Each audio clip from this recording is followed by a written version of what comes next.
근데 검사 재직하실 때 좀 반성문을 읽어는 보셨나요? 읽어보죠. 이게 네. 사실은 네. 세간에서 굉장히 오해하는 부분 중에 하나라고 생각을 하는 게, 대체 뭐 반성문을 제출하면은 검사님이나 판사님이 보시기는 하냐, 이 질문을 네. 굉장히 많이 받고. 근데 이제 또 의뢰인들이 또 기대하는 게 내가 반성문을 너무 잘 쓰면 우리 검사님이나 판사님들이 눈물을 흘리면서 한 번도 없죠? 없으니까 네. 죄송하지만 적어도 뭐 변호인이 변론을 하면서 곁들여가지고 하는 그런 것들은 제3자니까 그렇게 얘기해 줄 수는 있어도, 당사자는 절대 실수라는 말을 표현하시면 안 돼요. 그렇게 되면 검사 어떻게 생각하냐면, 실수? 네가 행동한 거 아니야? 뭘 쓰라고요? 저는 한번 따로 찍어야겠어.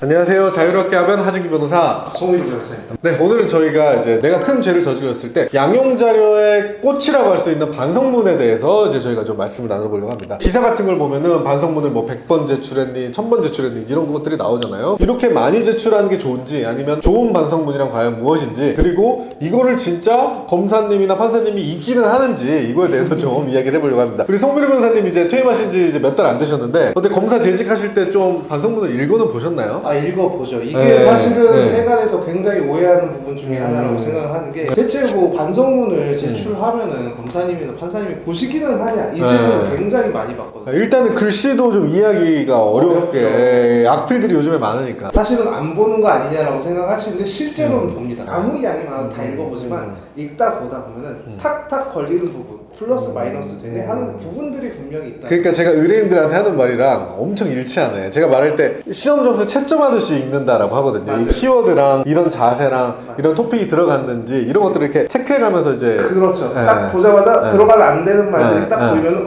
얘는 아이고 그냥 반성문 썼네 이러면서 그냥 그 다음부터는 안 읽어버리는 그런 키워드들이 네, 있고, 키워드들과 핵심. 오늘은 그거에 대해서 좀 이야기를 해드립니다. 근데 이제 또 의뢰인들이 또 기대하는 게 내가 반성문을 너무 잘 쓰면 우리 검사님이나 판사님들이 눈물을 흘리면서 한 번도 없죠? 없으니까 네. 죄송하지만 저도 의뢰인들 거 읽으면서 눈물 흘린 적은 진짜 거의 없는 것 같은데, 근데 진짜 좀 짠했던 내용들은 좀 있었던 것 같아요. 그런 짠했던 내용들은 있죠. 근데 그런 짠했던 내용들은 반성문보다는 변호인 의견서 변호인 의견서 읽는 게 좋다. 네. 그러면은 검사 경험하시면서 느끼는 좀 반성문 잘 쓰는 팁 이런 것들이 있을까요? 그러니까 사실은 뭐 어떻게 하면 잘 쓴다라기보다는 피해야 될 거, 들어가면 좋을 것들, 이런 것들을 좀 정리해가지고 좀 알려드리면 좋을 것 같아요. 쓰면 안 되는 것들, 첫 번째 술김, 술 탓하는 거. 의외로 요 말을 쓰시는 분들이 굉장히 아니 근데 실제 술김에 그런 걸 수도 있잖아요. 그렇죠. 그런데 기본적으로 이제 검사들이나 판사님들은 술에 대한 인식을 어떻게 생각하시냐면은, 술에 취하면 본성이 나온다.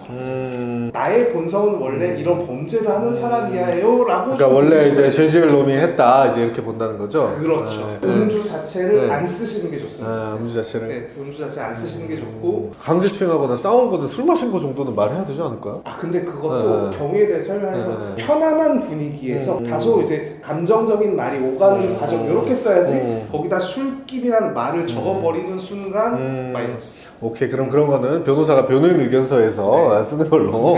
두 번째는 뭐죠? 두 번째는 네. 실수라는 표현입니다. 실수는 실수죠. 왜 실수라는 말을 싫어하냐면요, 그건 아실 거예요. 법조인들 기본적인 마인드가 자기 선택과 자기 책임이에요. 그러니까 선택에 대한 책임을 져라.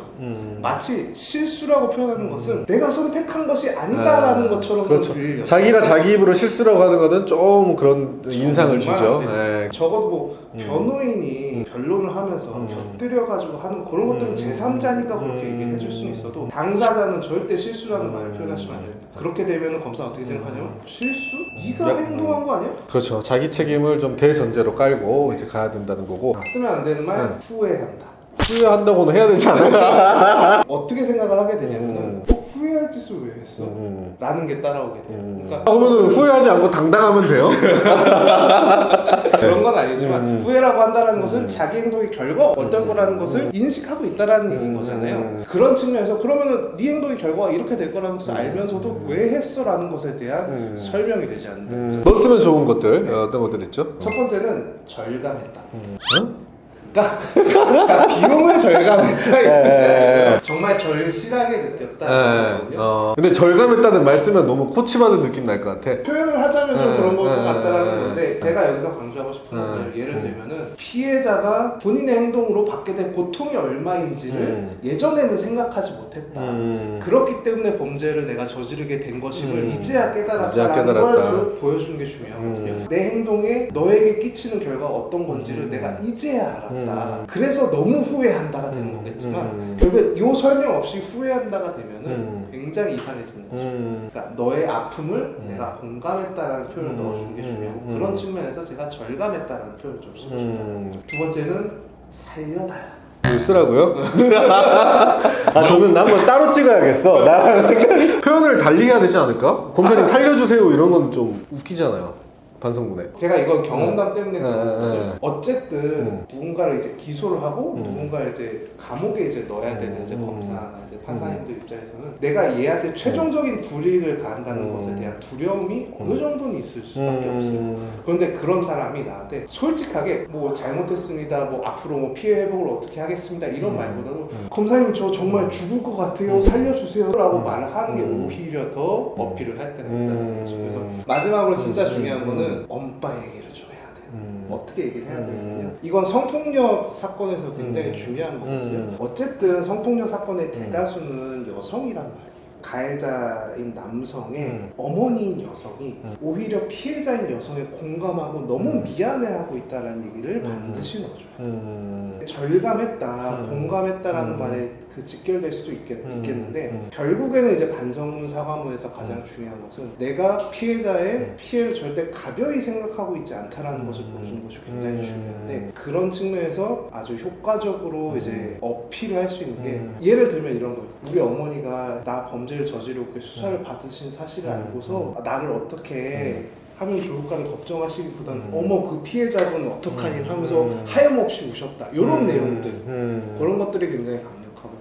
그러니까 이제 우리 엄마가 나를만을 이렇게 생각하고 이런 게 아니라 이제 객관적으로 상대의 아픔에도 공감하고 나를 그렇게 제대로 교육시킨다. 그렇죠. 그리고 엄마의 탄원서 입장에서도 우리 아들 뭐 이런 애가 아닌데 이런 거보다는 상대한테 이렇게 큰 거에 대해서 자식 교육을 잘못시킨 거가 너무 죄송하다. 맞습니다. 뭐 이제 이런 취지로 가야 된다는 맞습니다. 거죠. 이게 있어야 된다는 거죠.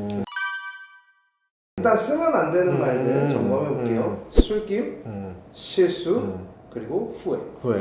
그리고 들어가면 좋은 것들, 공감했다, 절감했다. 그리고 두 번째 살려달라. 그리고 세 번째 엄마, 아빠. 검사 주신 송미루 변호사님이 이제 보면서 이제 반성문을 할 때 100점 답안지를 줬던 것들, 또 이제 빵점문가 했던 것들 그런 경험으로 이렇게까지 알려드렸는데 빡치시면 안 된다. 마지막 제출하기 전에 꼭 이것들을 좀 체크해서 확인을 하시고 또 이제 만약에 이제 변호사의 도움을 받으신다면은 저희가 이제 빨간 펜으로 이렇게 첨삭을 하고 이렇게 해드리니까 그대로 한번 손으로 쓰시면 되니까요. 그런 것들 감안하셔가지고 꼭 받을 수 있는 한 최대한의 선처를 받으시도록 최선 다하시기 바랍니다. 네, 감사합니다.